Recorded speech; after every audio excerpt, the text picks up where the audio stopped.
Welcome everyone to our Tag Marshal expert session. How Secession Golf Club and Country Club of Charleston are optimizing pace of play, keeping their members happy, using technology and data to shape the experience. I'm very excited to have Kory, Reitz, and Matthew Bova with me. Gents, how are you both? Great, Bova. How are you? Very well. Thanks, Bova. Yeah, very, very good. Thank you. I am Bova, the CEO of Tag Marshal. I am far away from South Carolina right now. I am sitting in Cape Town at our Cape Town offices. And in case you're wondering, I also don't have a South Carolina accent. It is German eclectic mix with South African. I'm German born and raised, and have found my way south. Yeah, to get us going, if I could ask both of you to give us a quick introduction, and let's start with Matt from the Country Club of Charleston. Tell us about your club and tell us about yourself, how you got to work at this amazing facility. Yeah, thanks, Bodo. So we were founded in 1900. We're a Seth Rayner design, so Seth Rayner design template golf holes, kind of used from Scotland, and a lot of our tees and greens are really, really close to each other in proximity. We're a family-oriented club, high traffic. We did 31,000 rounds this past fiscal year. We love to give back to the game of golf. We've hosted the U.S. Women's Open 2019. We hosted the U.S. Women's AM in 2013. In addition to that, every year we host our Azalea Invitational and then Beth Daniel Jr. Azalea in August, so coming up here shortly. And that's all in addition to the busy tournament schedule that we have for the members. Charleston's a pretty cool place. There's documentation that the first set of golf clubs arrived here in 1743. So a lot of history in this area. A little bit about me. I went to school at Methodist University. I grew up in Illinois, moved down to the Low Country after college. I've worked at Hague Point and Secession before having the opportunity to come up here to the Country Club of Charleston. I've been here now for about 5 years, and I've been in my role as director of golf for 2. Thank you, Matt. I was lucky enough to pay you a visit last year after the NGCUA's MCOR that was hosted at Kory, which is also one of our partner clubs. And kind of test to 2 things. It's incredibly hot in Charleston, and you have a beautiful facility. Appreciate it. Thank you.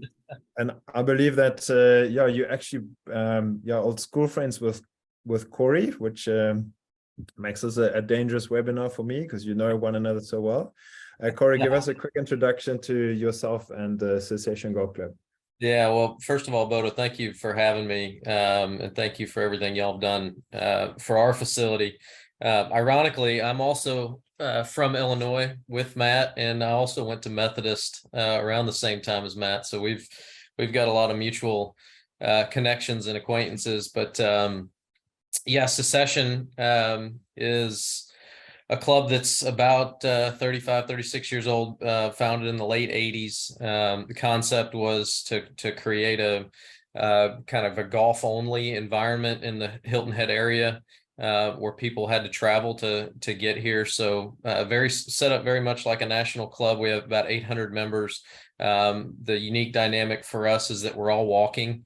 So we have a pretty large caddy program.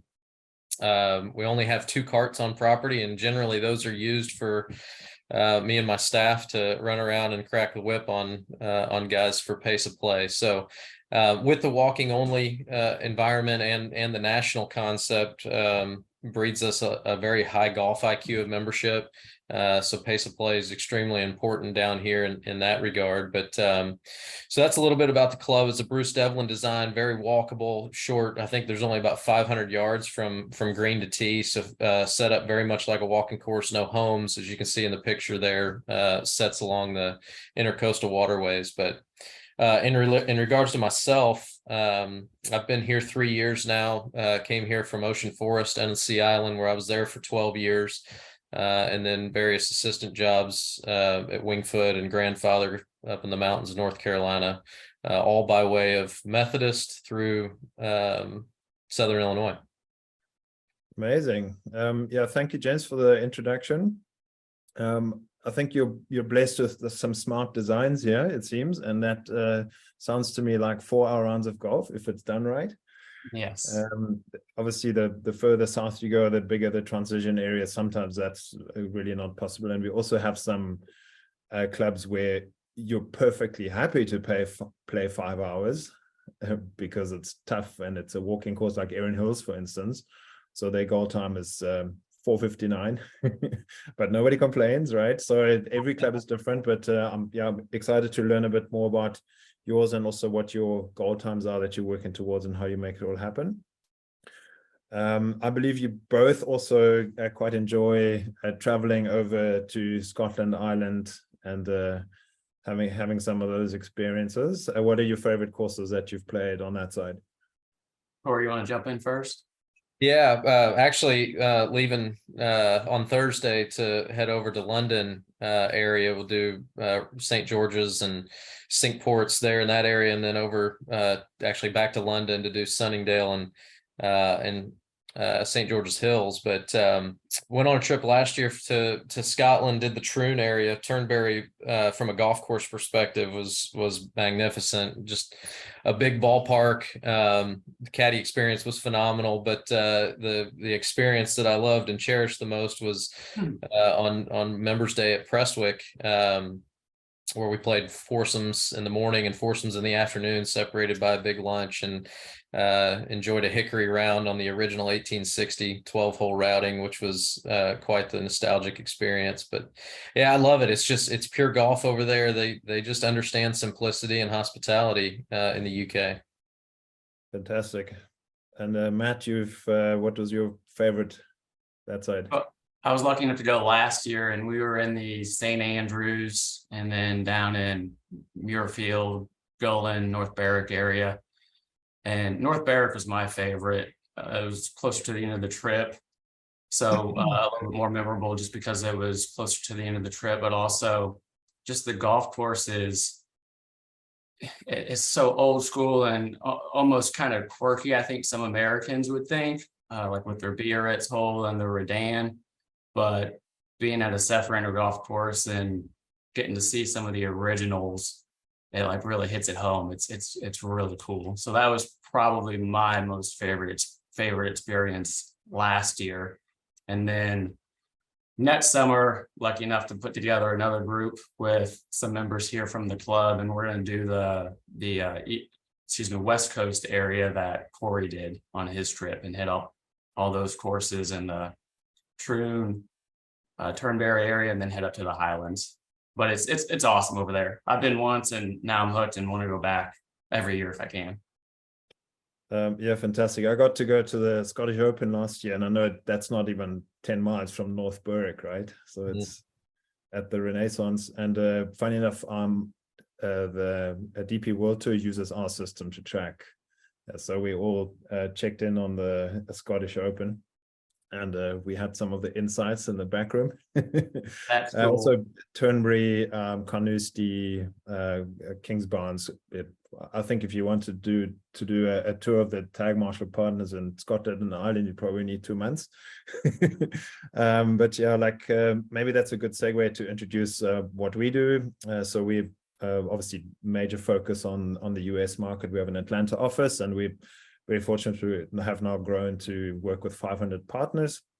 That is right from the very top end, resorts, the Pinehursts, Pebble Beach, Bandon Dunes, the bucket list courses, and also really good private clubs. They're all solving the same problems with technology, right? But the majority of our courses are now in that middle of the road, $50 green fee, good private club space. But obviously very blessed to work with some of the very best, and also learning from these managers, because they innovate, they push the boundaries, and then we can take these learnings back into our system and then share it with the rest of the market. So that's a very exciting opportunity for us as the makers of this business. And like I mentioned, we work with the DP World Tour, formerly European Tour, the USGA, the RNA, track quite a few of their tournaments, and also sharing data and learnings and research with them where we can. And are very excited to have both of you on and sharing some of what you do. And as we get going, also want to just welcome everyone who's on. We want to make this a bit interactive, and a new thing that we want to try today, if I can ask you to use the chat function while I'm going to get Kory and Matt to field this question: what makes or breaks the player experience? We have 7 options here, and if you would, dear guests, just pick 3 and put the number in the chat. So you can put 6, 4, and 3 in the chat, or whatever you feel is right and what floats to the top for you. Pick 3 out of this list, and start now before Kory and Matt influence your decision too much. But let me go here with Matt. From a player point of view, obviously you're very good players, played for a long time and at many different courses, and at the same time you're a manager. You need to hold things together at your course. What would you say are the top 3 that float to the top if you had to pick 3 out of this list in terms of the player experience? So looking at those 7 and kind of thinking it from one of our members' point of view, and I guess even trying to include maybe a resort or daily fee course. I think course condition, course design, and just with the boom in golf and COVID over the last couple of years, I think accessibility would be up there too. I think almost from a member standpoint.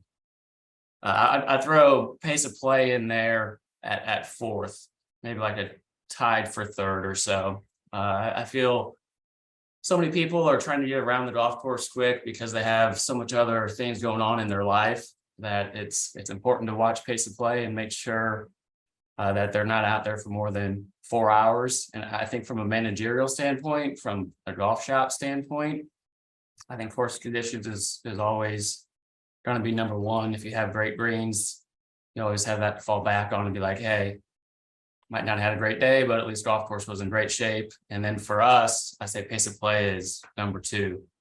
So we're always out trying to have a starter on the first tee, somebody rangering, and making sure that our pace of play is 4 hours or less. We actually do have a pace of play policy here at the club where we require groups to play in 4 hours or less. And I'm sure your players are thanking you for paying attention. Kory, from your side, what would you say floats to the top here if you had to pick 3 to really put a focus on? Yeah, I would put course conditioning there, number 1, and then number 2, kind of a 2A and 2B. I would put pace of play and playing partners. And the reason I rank them in that order, I was taught early on in this business, if the greens are good, the cheeseburgers are good. If the greens are fast, the beers taste colder. Typically speaking, if you're out there and it's a slow day, you still have that to fall back on, your surroundings and the serenity of where you're at and the conditioning. So I would say course conditioning probably is paramount there. The pace of play and the playing partners, typically if I rank my playing partners based on how quick they play. Obviously, it's nice to have guys that are out there that are jovial, that, the social aspect of it is good. But pace of play, extremely important. Obviously, I love all the club pro guy stuff where, the hand on the hips and all that stuff, but kind of bringing some light to the pace of play issue. But it is important. And, when you're kind of late in the day and you're just trying to get home to your family and you're trudging around, a 5-hour round's no fun. So course conditioning, pace of play, and playing partners. Nice. I love the cheeseburger and beers analogy, and I think it's quite true, right? If it's great conditioning and you're flowing through your round nicely, that's 5 stars, and that's when you're very happy. Unless, of course, you 4-putted too many times, but that's on you. Well, you could say, playing in 4 hours or less, you have that extra hour to go have that cheeseburger and drink and fries with your buddy, compared to if you're playing 5 hours, maybe you got to run home and you don't have that time to hang afterwards. Sure. But then it's just revenue too, more revenue for the club. No, very true. Because people have a time budget, right? And if you go over that expected time budget, they just can't spend the time with you, and that hurts the experience, and it hurts revenue opportunity. I think we're getting some feedback here. I'm seeing a lot of course conditioning. I'm seeing a lot of fours, which is pace. I think, yeah, just we're going to do this some more during this webinar. So get out your keyboards, guys. We want to hear from you as well. But let's jump into some of the research and to see where we're ranking here. So the USGA, obviously, as custodians of the games, have researched this extensively. And they found that 74% of players are ranking pace and the flow and the time it takes to play as crucial enjoyment factors. And that is the top three. And you can guess what number one is. Course conditioning, right? At, I think, 82% of players ranking that high. And then in between the two, at number two, is playing partners. Probably for the reasons that you mentioned. You want it to be a good time. You're spending quite a bit of time with those people out there, and it just needs to gel.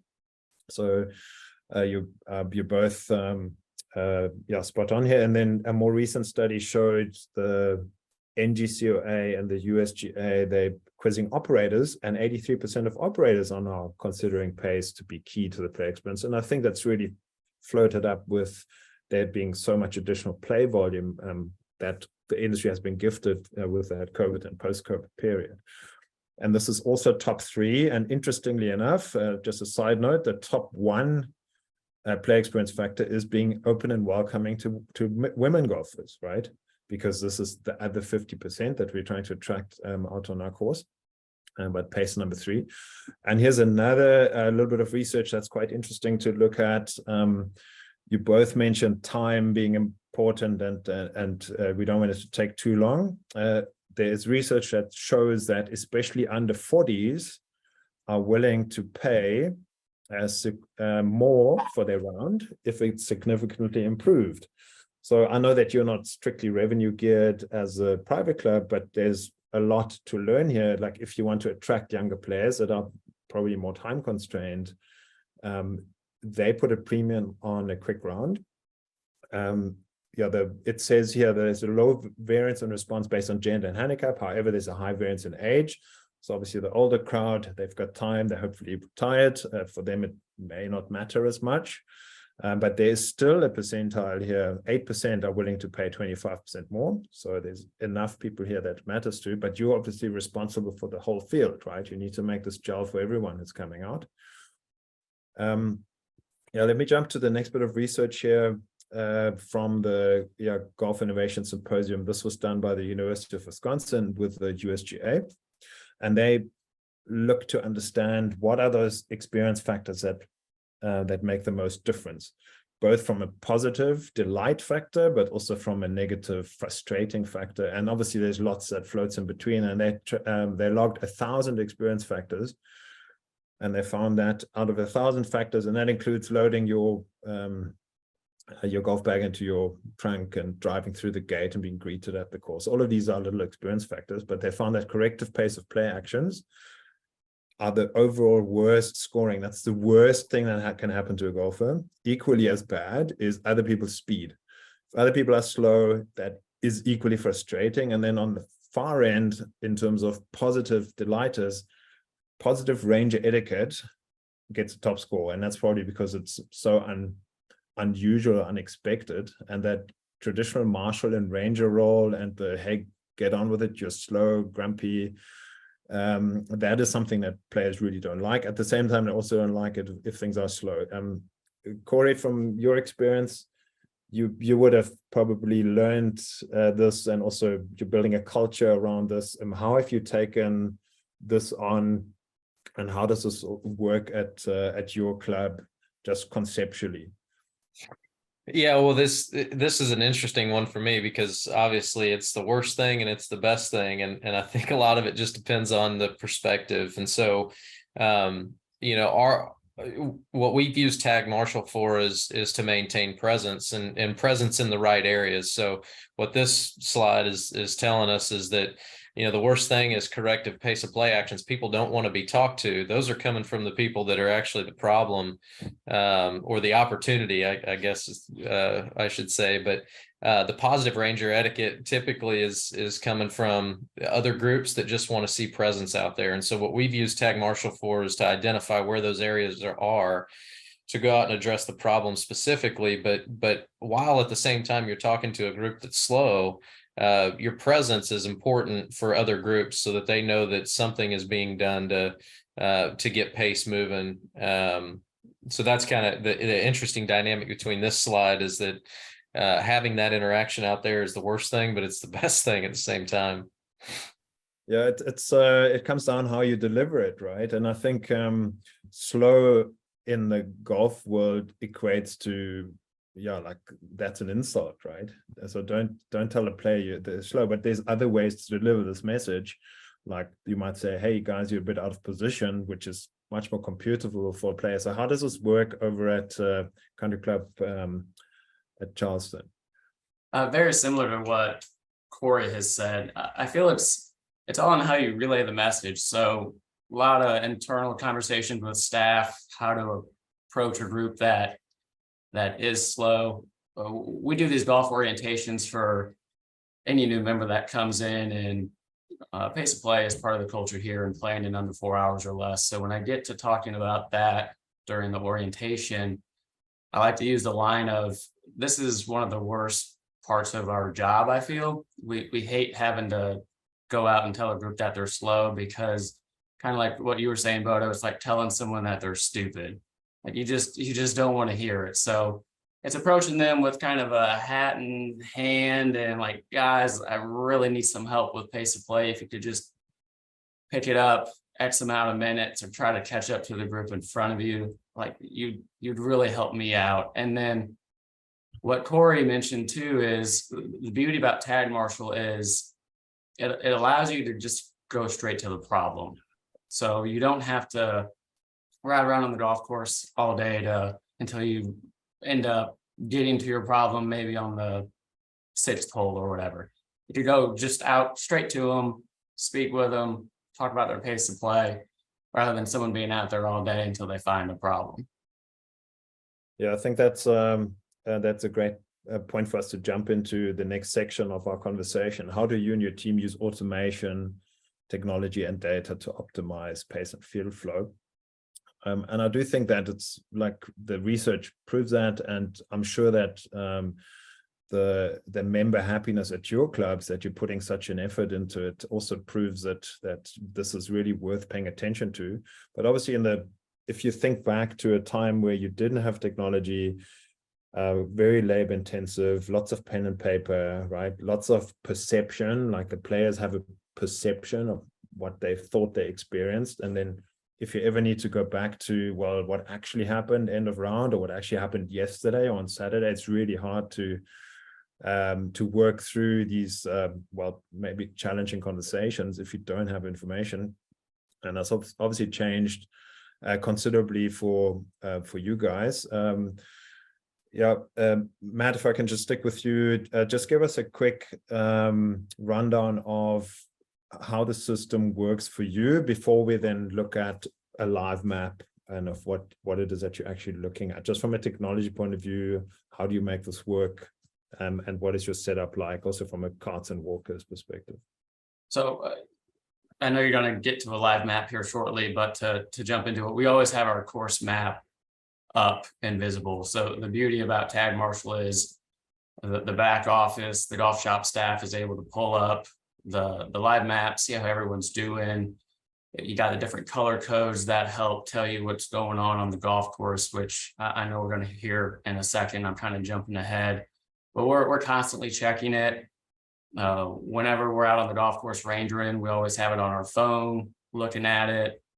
And then we actually keep a lot of just internal notes. We haven't really dove into using the messages that you can on Tag Marshal, but we're sending texts to each other, who we've talked to, how many times we've talked to them, what we've said.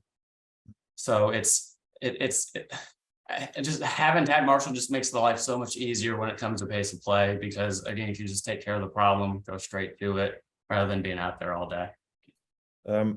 Before we jump to the live map, I think maybe worth noting that yeah, depending on what sort of setup you might have a carts only. Then in this case, we have these two tech options. One is what we call classic install. It's basically a tracker that gets hidden away in the cart. There is some interaction possibility in that we have a buzzer and a light that flashes if somebody goes into a geofence area, which obviously, if you have got lots of cart play, is important.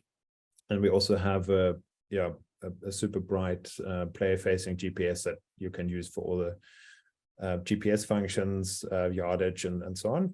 And what I know, Kory, you with your mostly caddy program, you're using the walking tags. How is that being perceived, and also how the caddies dialed into this on your side? How does it work? Like, because you must remember, like, the guests on the webinar, they probably don't know. So just give us a quick rundown, and then we're going to look at the live map. Yeah, so we brought Tag Marshal in to serve really two purposes, and I talked about it kind of in the intro. Pace of play is part of our culture here. In order for us to maintain what we believe is a high golf IQ type of culture, it has to be achieved by guys that get and understand how to get around a golf course in an appropriate amount of time. And so we brought the technology in really to serve two purposes. One is to have the data so that we could quantify how we are measuring success in terms of our culture, which the system provides and is readily available whenever conversations, whether it's disciplinary actions or even to present my president a note to say, hey, here's how we've gotten better this year versus last year. So it provides that quantitative data. The second piece of it, and you guys can see on the screen there with the walking tags are in a green sleeve. And we ask our caddies to make sure, like you see in that picture, to make sure that they're on the bag. I love the green because you wouldn't believe how many times I'm standing on the first tee and the member comes over to me as one of his guests teeing off and kind of whispers in my ear, says, "You're tracking us today." And so when I go back to the previous slides about the interactions that happen on the golf course, nobody likes to be talked to, but this subtle way of showing people that we're paying attention to it typically fixes most of those problems. And when you do go out on the golf course and have to have a conversation with somebody, they know the tags on it. They automatically know that you have all the precise data, that you're prepared to have that conversation. And so it's hard for them to argue any point. It's not that you want to get into a confrontational situation, but just having that visual on the bag shows them that it's front of mind. And so we use it from a data standpoint, but we also use it from a perceptual standpoint to say, guys, this is important to our culture. And you can see it that we've invested in this technology, and that's how important it is. To jump on those 2 points, when we partnered with y'all and decided to invest in Tag Marshal and we started handing out the tags, it creates this awareness, and it's like immediately pace of play got better. We never really had a huge issue here, again, just because of the layout of our golf course, but just handing those out and the awareness of members and guests knowing, like, hey, someone is watching our pace, it's immediately gotten better. Yeah, Matt, I hear this a lot. Look, most of our partners, they want to be proactive, right? Because they realize this is such a big factor to the play experience, and they want to get ahead of it and stay ahead of it in a smart, data-driven way, rather than playing catch-up. Because once you have a negative culture, negative perception around this, it's really hard to dig yourself out of it. And you need to put in 3 times the effort. So it's a smart move. So we have built a bit of a picture here for the Country Club of Charleston. Both of you mentioned the ease of use in terms of exactly what you need to see, like at a glance. Matt, what would your team do when they see this, and what do the colors tell them? Just give us a quick walkthrough. Well, first off, I'm kind of upset that you pulled one where it doesn't look very good. but I guess you have to do that, so it's going to be easy to talk about. So the magenta colors that you see, 17 bottom right, 6 top left, that's telling me that those two groups are actually holding up play and affecting it negatively.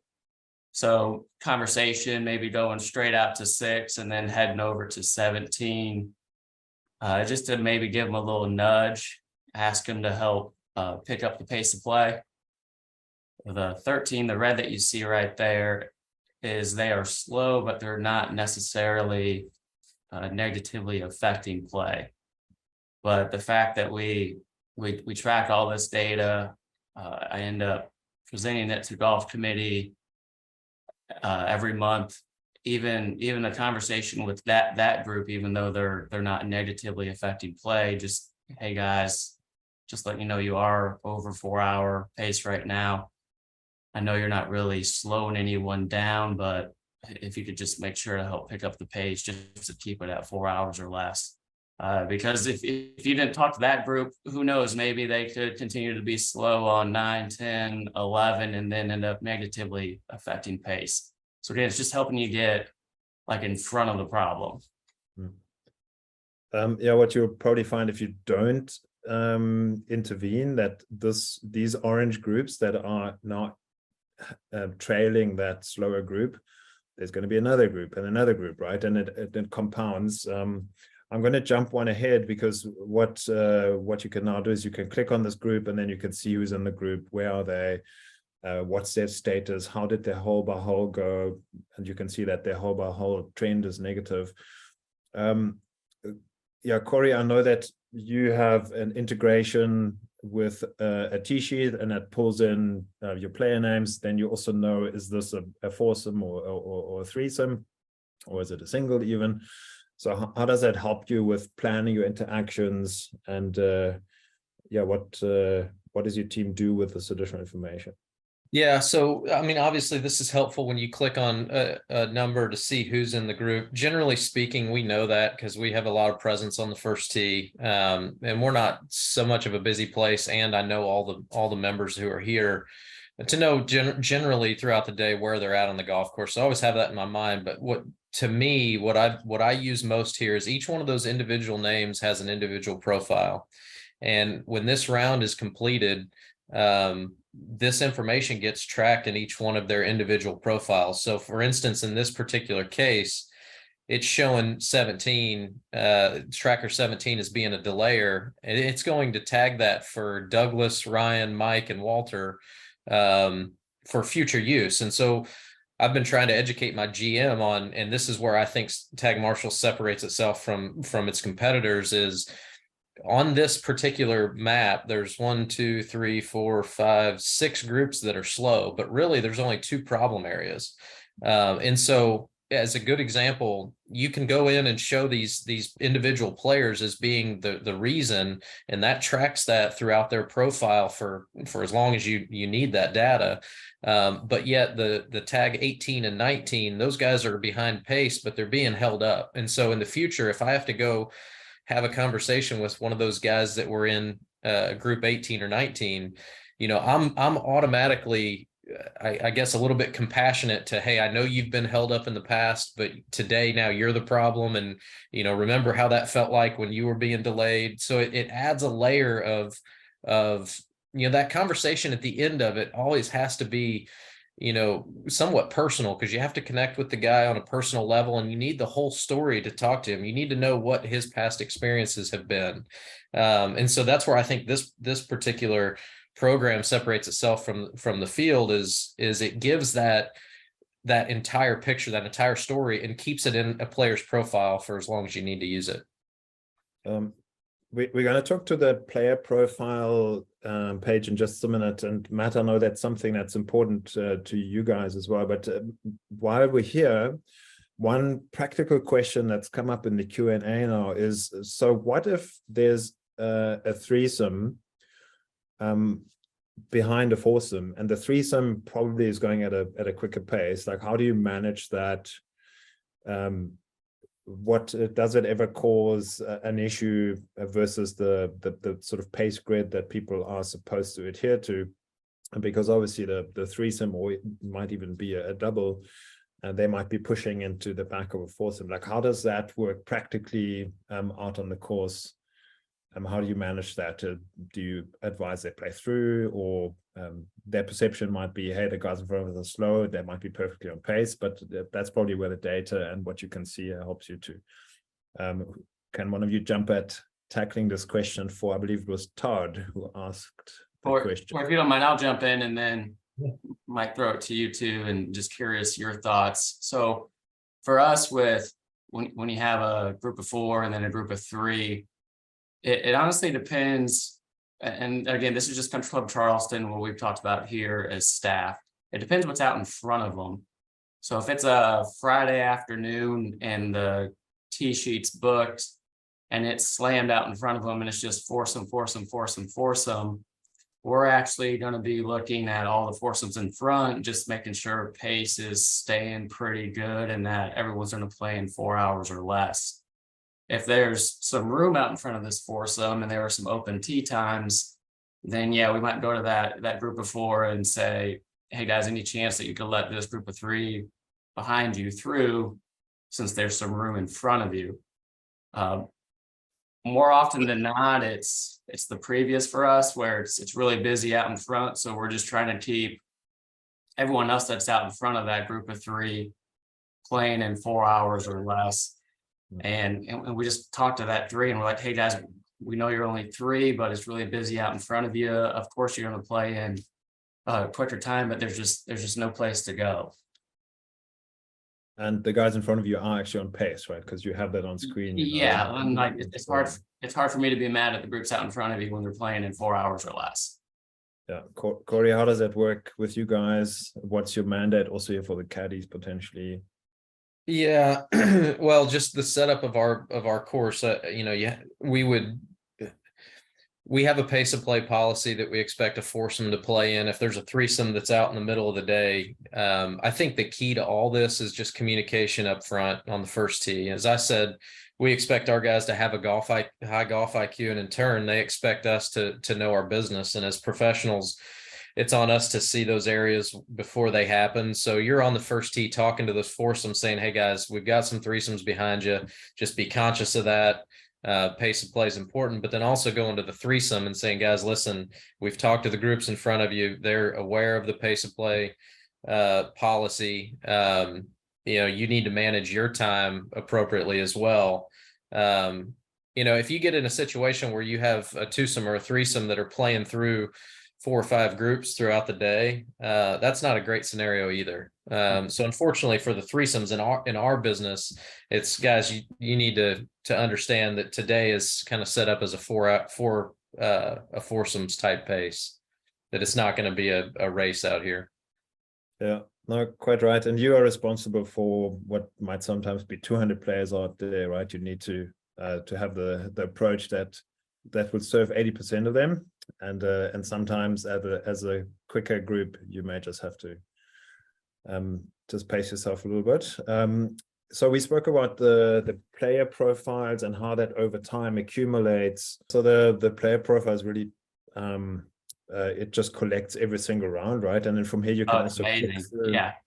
It clicks through to a track map, and this is basically the history of that single round. And here's an example of that from Secession. Never mind the names here. These are fake. That's all my friends. we didn't want to single out any of your players, but this is actually one round that happened at your course there, Kory. So how do you use this post-round, and how do you use this also to see our team out there getting in front of things? Yeah, so the previous screen was the player profile. I look at that a lot. So we've talked about, we use the system for data. We use the system to see where everybody's on the golf course. All that is great, but where the rubber meets the road on all of this is the conversation that has to be had between the member, myself and the member. My president expects that I handle these things. That previous screen, the player profile, ultimately gives me what happened with that particular person every time he's played. And you can see it. What I love about it, it's got all the players in the group, because sometimes what you'll hear when you go talk to somebody is they'll say, well, it wasn't me, it was my so-and-so playing partner. Well, this tells you who he played with, and you can start to see some trends and consistency in that. I always look at the delayer, because that's the purple one. That's the one, that's the group that has people waiting on them and they're over pace. But going to the next screen, yeah, so I'm glad you actually put this in here. So my staff is, when they are on the golf course, if they have any type of interaction with the member, we always talk to the member and never talk to the guests in terms of pace of play. But when we talk to the member, my staff always goes in, and they've got this on their mobile apps. They go in and they kind of document a little bit of the interaction.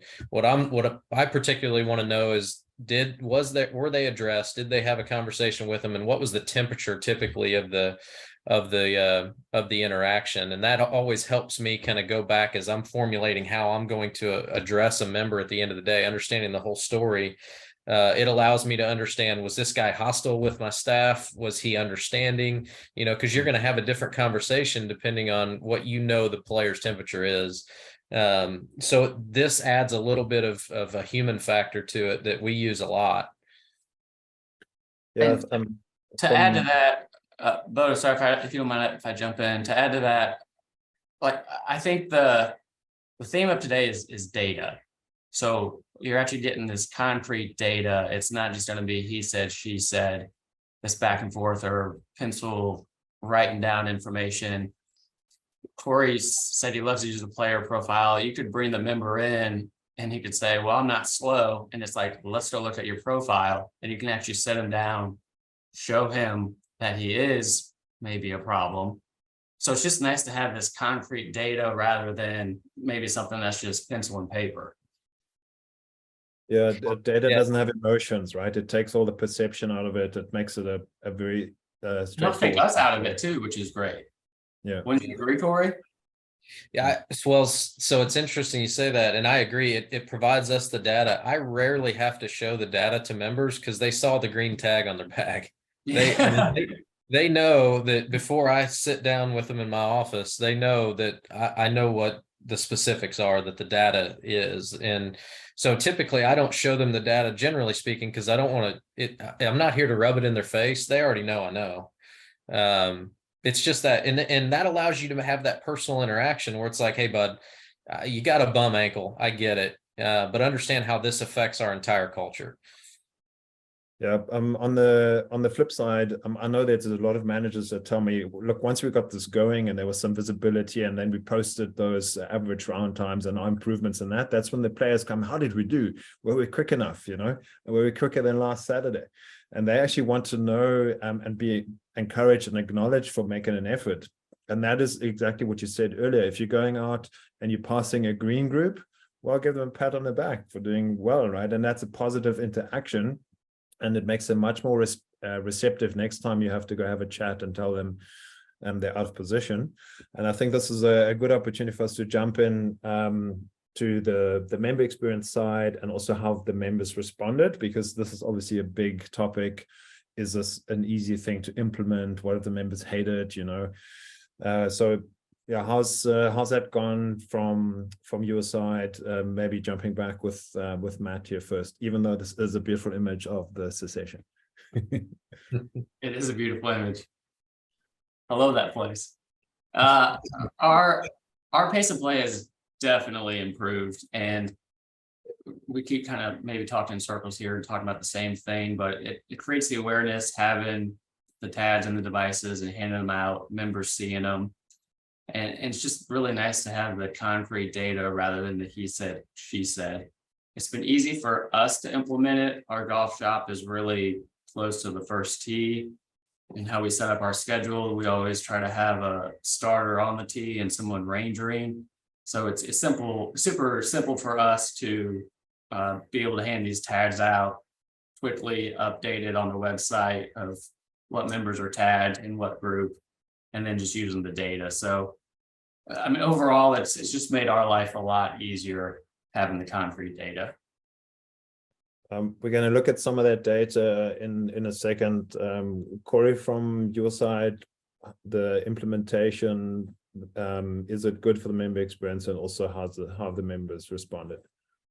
Yeah, so we're a full season through using Tag Marshall. Actually, I think we had it in the spring, so we're a spring season through using Tag Marshall. I would say that we're kind of in the second phase of a 3-phase thing, right? It's, going back to Bodo, you talking about the pat on the back scenario. You wouldn't believe how many times, because we have the green tags on the bags, because we communicate and talk about pace of play, and we do it in a jovial way. We don't do it in a, we're going to reprimand everybody that plays in over 4 hours. We just want to keep it front of mind.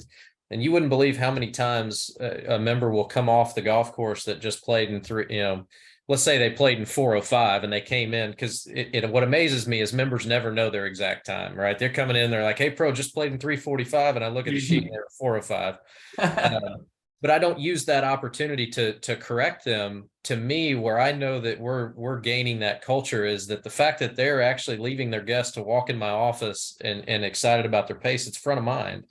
And that's how the culture is built. So now we're getting into a scenario where people are coming in and they're, they just played behind a 4:30 group, and they're saying, "You guys got all this technology. What are you doing about it?" So our phase 3 is making sure that our disciplinary actions and how we're actually modifying behavior is now, that's going to be where the rubber meets the road, because until you actually start seeing some corrective action out of this, you can collect all the data you want. It doesn't matter. But we have to have the data in order to be confident in the corrective action. So that's where we're at. That's how this has impacted our experience. I've been amazed with how many members have actually, brought it up to me about pace. They're excited when they play fast, or maybe they're embarrassed when they play slow. Hey, I just brought a guest in that, it's his only time playing this year. That's okay with me. I just, at least that they're acknowledging that pace of play is an issue here. It's part of our culture. And so it's fun to hear what you guys are, Kory, dealing with Tag Marshall and the data.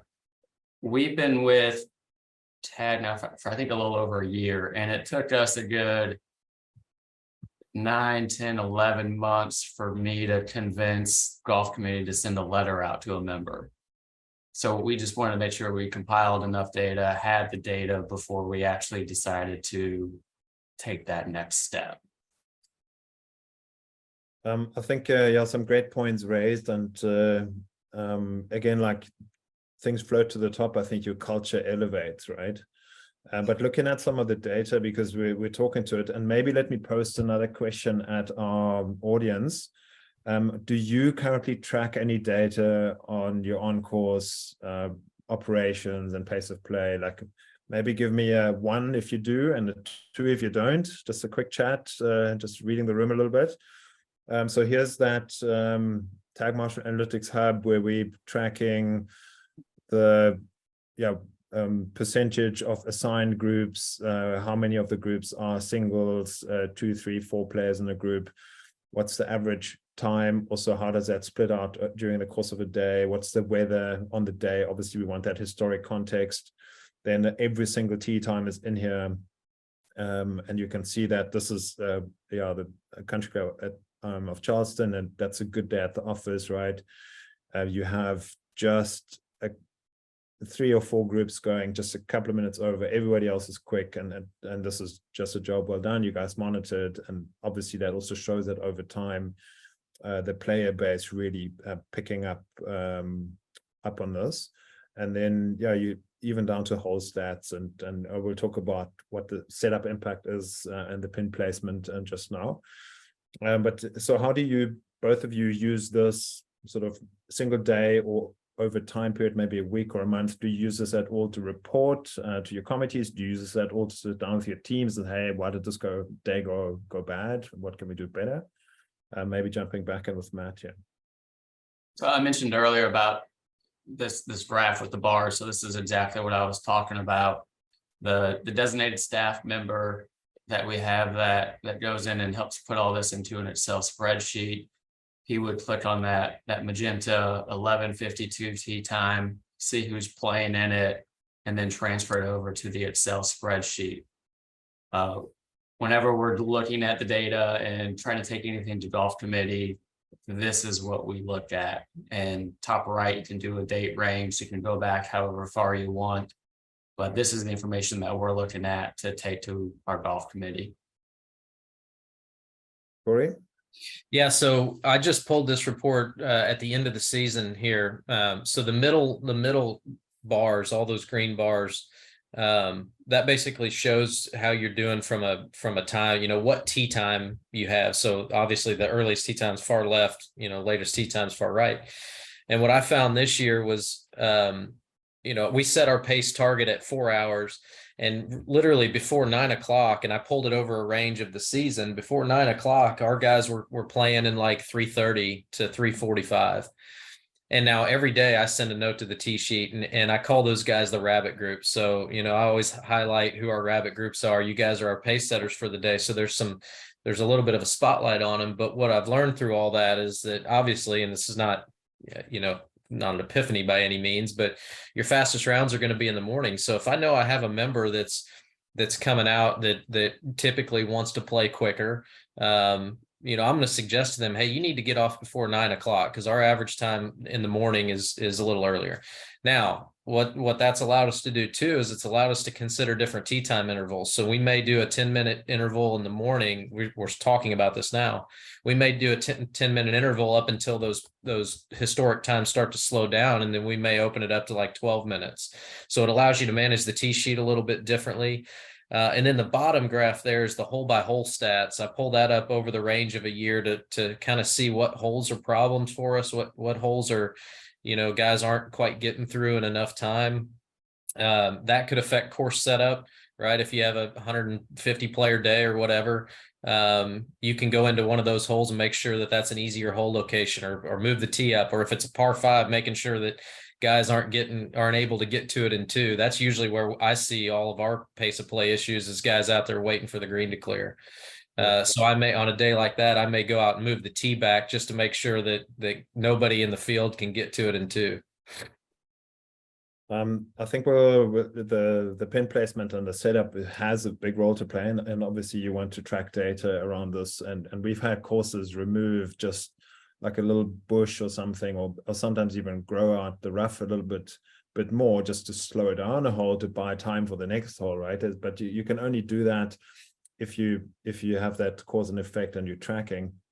I think, Kory, what you mentioned is very important, and that's literally the logical next step for you now that you have some data to then look at applying what we call dynamic goal times, right? Where we stagger and we start the day early and we measure people to a more stringent, maybe that is a 3:30, right? And then we level up to 3:45, and then we go to 4 hours, so that you can ensure that your rabbit groups, as you call them, your pace setters, stick by that, because that has a huge impact on the rest of the day. You're literally pulling everyone along.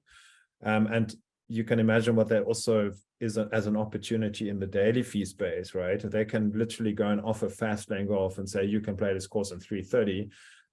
If you want it, costs you $10 more. And people say, yes, pick me, I want that, right? Same time, you may want to accommodate newer players, or players that maybe just finding their way back into the game. And then, maybe there's a period later in the day where you're okay for them to play in 4:10 or 4:20 because it's not impacting the field. Give them a bit more time, and then you have your goal time set to that, and you manage things accordingly. And then the next point, as you mentioned, then what can we do with our intervals, right? Because if we are starting our day that quickly, then we can tighten our intervals a bit, because things move so quickly. Maybe there's an opportunity for an additional tee time that may not be appropriate for you because you're doing limited high quality golf. But there are clubs, and even Oakmont have told us, like, we had so much demand on our play, so many guests want to play, for us to find that additional capacity has been worth so much to the course. So this is when you get into the nitty gritty and the science of it. And maybe on that note, here's our last slide. I know that you're both partners with Easy Locator to help your greenkeeper optimize the pin locations, and this, like we mentioned, has an impact on how the day goes out there, and maybe you can slow down some holes, you can make them tougher, or you can make things flow a bit better. And this is where we've just concluded building an integration that really shows how those two interact. So this is especially the hole by hole, and obviously the end of day stats, and what's the pin placement done. I know this is new, and you guys haven't dived into this yet, but do you think that might come in useful for you to explore, and also maybe get your green keeper, your superintendent, a little bit closer to being a designer of that golf experience? Oh God, yeah. Yeah, I'd be interested in this, and we haven't quite integrated this yet. I look forward to just seeing the data on it. Our guys aren't out there, grinding over a 2-footer, even if it's on a slope. So I'd be curious to know whether hole locations actually do have an impact on pace or not in the normal world. I think they would in a tournament world where you're struggling over a 2-footer that's a side bender type thing. But I'd be interested to see the data on this. Matt, do you think this might be something that your superintendent would be digging into? Yeah, we'll have members come in and complain about hole locations from time to time here and there, and then they tell me to go take a look at them. So I go take a look at them, and I come back and report back to them, and I say, that's just a good hole location. Like, it's not unfair. It's just a good hole location. But I would be interested to see areas of our greens, because we have big greens, and they're kind of section greens, quadrants, how you use them, to see what might be easier than others. I think tees definitely play a big part of it, but it'd be cool to see the greens as well. Yeah, that too. So just thank you, gents. I think we're at the end of our hour here. So, but I want to, if everyone has 2 or 3 more minutes, if there's any Q&As that we can maybe get to, please post them. I'm happy to try answer, as are Kory and Matt. There's just one other little story that I'd like to share on this, because the more data you track, the more informed you can be. And one of our partners, Pinehurst, they are now tracking green speed versus the impact on pace, because obviously everybody loves to play a tough Pinehurst. At the same time, they want to make sure that it's manageable for the level of golfers that they get. And they literally tracked green speed in one curve and the impact on pace, because the faster you go on your greens, the harder the course is to play, and the pace eventually deteriorates. And they found that cross section is literally, there's a sweet spot, and for them that's a certain number, and that's not what they're trying to adhere to, unless obviously they're in tournament mode. But it's all those sort of metrics, right? And if you tweak them and if you measure them, that's when you overall get better and better results. I want to see if there's any questions that were posted. Not. Okay, here's one coming in. Yeah, come on, guys. Amazing presentation. How do you deal with returns of the units? Do you find it time consuming? Is that an issue?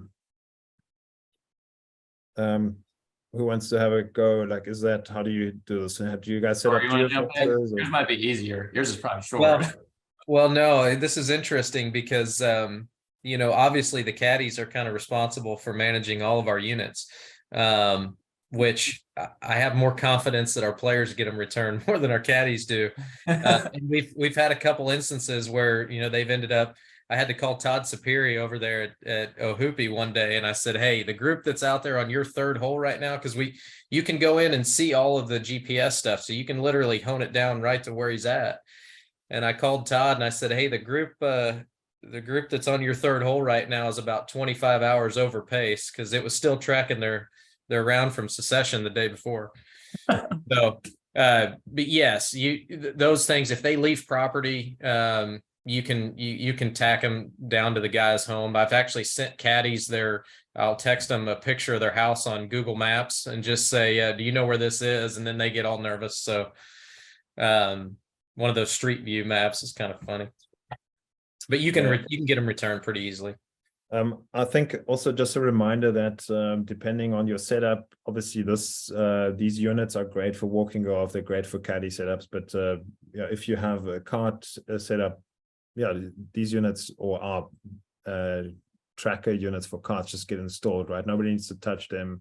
They never get lost, and and to continuously send data. So that's really user-friendly, efficient way also to dial into the system. Yeah, the installed ones are nice. We have the walking tags as well, and we've implemented with our starter on the first tee, trying to give it to someone that either stores their push cart or is using one of our riding carts, so that we know that at least it's going to stay here on property. We're not trying to give it to anyone that's most likely going to take it off property. And then outside staff is just grabbing them off and bringing them back in, and we plug them back in. We're also just keeping track of who we're giving it to. So at the end of the night, if one did get off property somehow, we're able to send them a quick email. Hey, sorry, but you have our tag marshal device. Would you mind bringing it back at your earliest convenience? And then even with us, with having carts and having a cart barn, y'all were nice enough to create a geofence around our cart barn. So then we get an automated message whenever a tag gets over into that area. If we're missing one, we can easily find it and get it back and get it charging. We have seen last known position of tags in water hazards when a golf cart went had to have a bath. Yeah, thanks, gents, for your time, and thanks everyone for listening. And maybe just a quick note here: we've got Joey Walters, who's our GM over in Atlanta. Yeah, the friendliest guy you'll meet. I know that Matt, he's come around to you guys. And David Thompson is our VP of Business Development. Funny enough, he's a Charleston resident. He's been between Charleston and Augusta, and he's our surefire way to maybe one day get a shot at the Masters ticket. But that's not the reason he's with us. He's fantastic. He's a former VP of sales at Club Car and has been around the industry forever. Very lucky to have him. He's just joined us a few months ago, and he is, as it was, on a golf tour in Ireland. I hope his clubs have since reached him, because they didn't make it for his first round at Portmarnock that he had. He would have loved to be on, but he's out of country. So yeah, thank you, gents. Really a pleasure chatting to you, and you sharing how you do things at your operations, and also for answering some of the questions that have come through. Have a great rest of the year, and I'm hoping to see you at the PGA show if you can make it down, and if not, we'll come and find you over in the Carolinas. Thank you, gents. Thanks for having us, man. Tad Marshall's great. Big thanks to Natalie and Steven as well. Kory, always great to be in your presence. You, buddy. Thanks, gents. Thanks, everyone. Take care. Thank you.